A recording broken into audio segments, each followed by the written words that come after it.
जो कॉन्सेप्ट जो ये लेके अखंड भारत और हिंदू राष्ट्र का चल रहे हैं, आपने कभी मोदी और अमित शाह वगैरह को उस तरीके से ये बोलते हुए नहीं देखा होगा। लेकिन अगर आप आरएसएस की सरमनीज देखें, आरएसएस की कोई इनके मोहन भागवत की कोई देखें, या जो बाकी इनके लोग हैं उनको देखें, तो आप ये चीज़ आपको बड़ा क्लियरली नज़र आएगा कि आरएसएस का जो वे फॉरवर्ड है वो अखंड भारत और हिंदू राष्ट्र ही है, और बाकी लोगों को उन्होंने एक, आप कह लें कि एक माइल्ड फेस के तौर पे दुनिया के सामने रखा हुआ है। अब वो भी तकरीबन उनके भी चेहरे से नकाब उतर रहा है।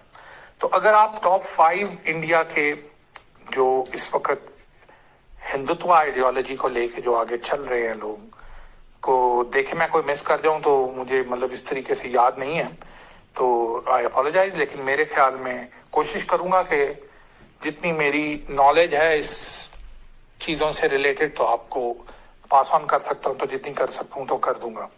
तो Narendra Modi 2 times elected prime minister, तकरीबन मेरे ख्याल में इनकी एज 72 ईयर्स है।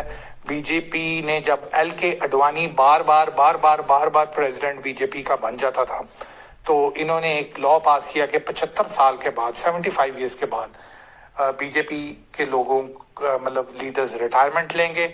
और इस तरीके से कई लोगों ने रिटायरमेंट ली भी, ऐसी बात नहीं है कि नहीं ली, कई लोगों ने ली भी। कई चीफ मिनिस्टर्स थे, जैसे वो 75 के हुए तो दे रिटायर्ड।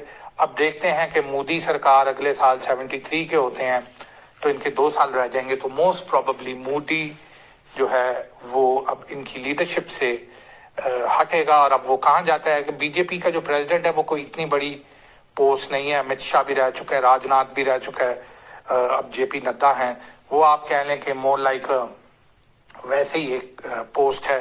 तो मे बी वो रिट्रीव करके तो बीजेपी का प्रेसिडेंट बन जाएगा 2-3 साल के लिए, या वो नहीं जाता। लेकिन मोदी ने एक अपना कल्ट फॉलोइंग भी क्रिएट कर ली हुई है, नरेंद्र मोदी ने, और ये इसकी कल्ट फॉलोइंग को क्रिएट करने में जिसका सबसे बड़ा हाथ है वो है अमित शाह।